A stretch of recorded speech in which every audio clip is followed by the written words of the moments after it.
again. Let's see if we can put up the slides and share them. Okay.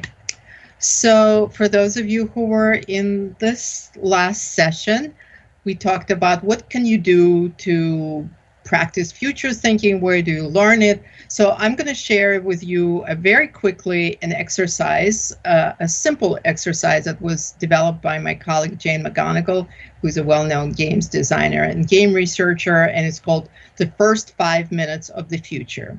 So this is an exercise. You know how today, almost every day, we wake up, we open the newspaper or Twitter feed or whatever you get your media, and it seems like something unexpected, something like never happened before, just happens, something unthinkable, right? So in California, I'm in California, and over the summer, almost every day, we had these horrible fires, and it was unthinkable, never before kind of fires that we experienced. The air was terrible, all of that. And the thing about it is that actually, if you think about it, all these things were very predictable, and people talked about the possibility of these kinds of fires and climate change and all the impacts. And yeah, you couldn't predict the exact timing of these things, but you know, you could see that they were likely, including this pandemic that we're all suffering through. A lot of epidemiologists and IFCF, we talked about the possibility of these kinds of diseases and transmission happening a lot more often. So this is what trains you to prepare for these kinds of possibilities. And one of the things we know, why it's difficult for people even when we know that something is likely to happen, the reason it's very hard for people to act on that knowledge.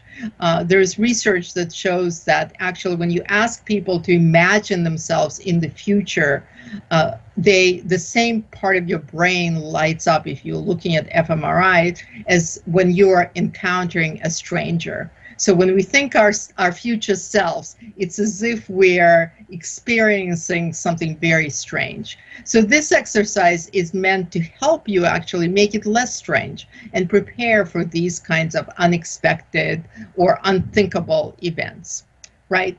So, and this particular way of doing it, this exercise is based on psychological research and neuroscience, and it trains you in what's called specificity training. It gives you specificity training. Let's go to the next slide. So specificity training basically asks you to imagine something, but build much more specifics when you imagine it, making it more and more real. So if you hear from somebody, okay, what did your mom do, or you know, what message did you get? This is kind of a low specificity response. Oh, I got a text message from my mom and I called her back. That's what's called, it's very vague. You don't know like what was going on. So you move from that low specificity to make it much more real and much more interesting. You can create kind of a high specificity response to this. So let's go to the next slide. So the next slide, obviously, ask you these questions like, well, what time was it when you received this message? Where were you? Where are you when you received it? What did it say? How did you feel when you got this message? When did you call her back? All these, so you can see like progressively more and more detail, and this one event becomes much more real as you're putting much more specifics onto it, right? So with high specificity sort of training, your response would be something like the next slide. I got a text message from my mom. I called her back. That's low specificity. Let's next. High specificity. I was just after dinner when I received the message, right? Like timing. You see the timing. Where were you? I was on a couch in my living room when I got the text message from my mom. What did the message say? The text message said, call me back.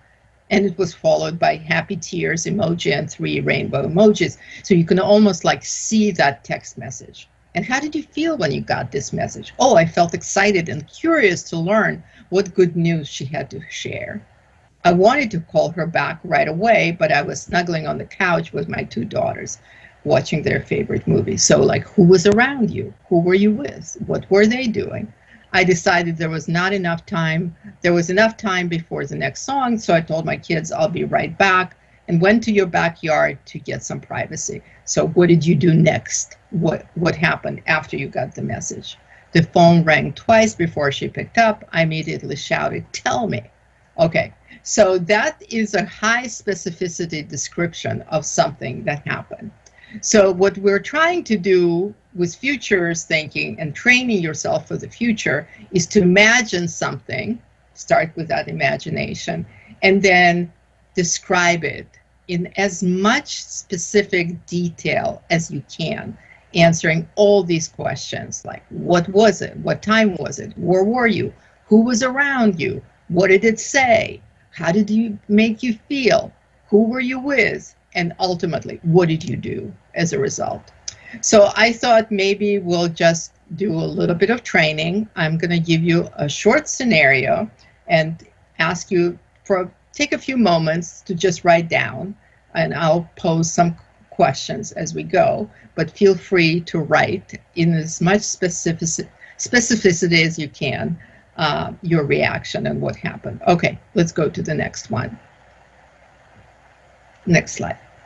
Oh, just before that. So this is, as I said, what it allows you to do, and the purpose of this is to help your brain think about the unthinkable, or what we think is unthinkable, help you develop better strategies so when something unthinkable happens, you're more prepared. It builds empathy, right? So you can empathize with other people who may be experiencing this. And it gives you some kind of motivation and kind of increases urgency for you to act about something. So it helps you prepare for the future. Okay, let's go to the next slide. Okay, so imagine your first 5 minutes after the shutdown. So the story is about shutdown. Let's go to the next one and let's talk about this. So this is the scenario. You're at home. You realize that the internet is out. You have no cell phone service. If you check, you notice nothing is broadcasting on TV or radio. Even though the electricity is working, it's as if all telecommunications has suddenly stopped. So imagine yourself in that situation where there's basically no means of electronic means of communications. There's still electricity, and ask yourself a question. The first 5 minutes after this happens, what happens? How do you feel? What actions do you take in the first 5 minutes after discovering this? And just take a few minutes and write down. You can share it on in chat, or you can just write down and share it later. Or you can share this exercise with other people in your network. But just take a few minutes to do this.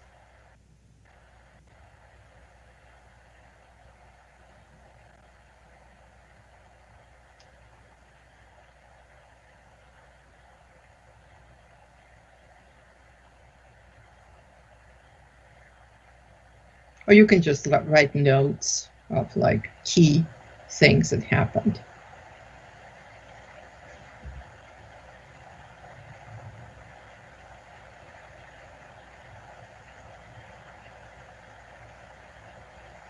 Okay, so think about things like, what are your neighbors doing?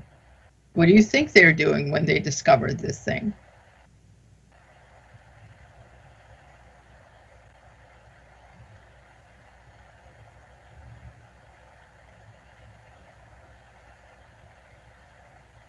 These are just some questions, pointing questions. Let's go to the next one. Other things to think about.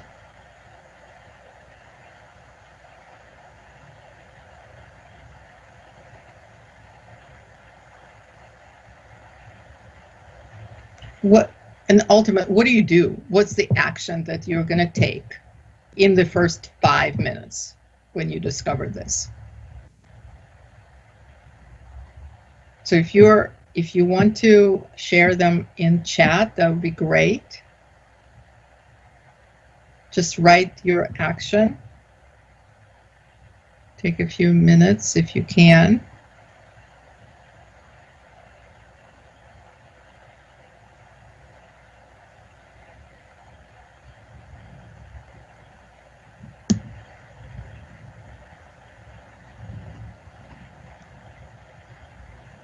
Okay.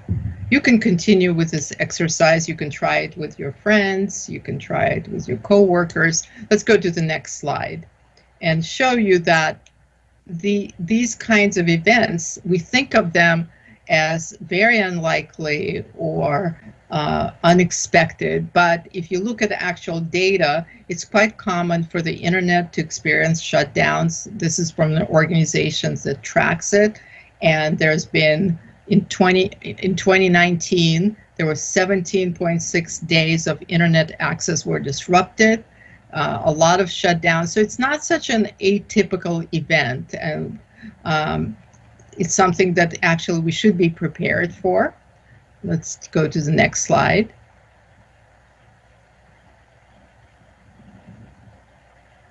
Yes, and 62% of these shutdowns were they affected broadband and mobile networks. So, you know, now we're so dependent on these devices and this access, but it's not such a outsized event for us not to be able to access these networks. So it's something really good to be prepared.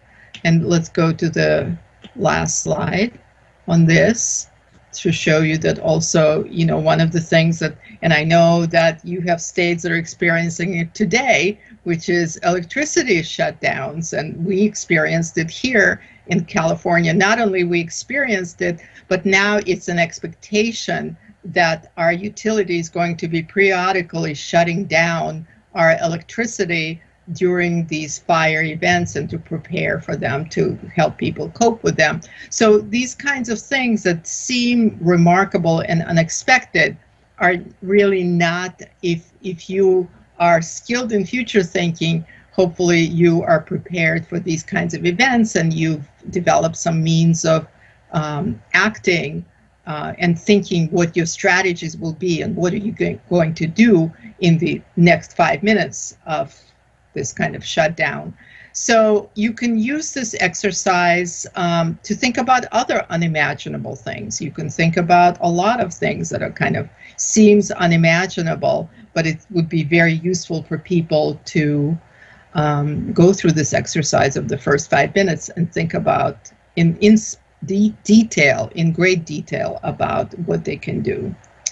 And that's the exercise. I hope you practice it at home, and I hope you practice it with your friends, family, and coworkers. And that will make you more resilient and prepared for the future. Thank you very much.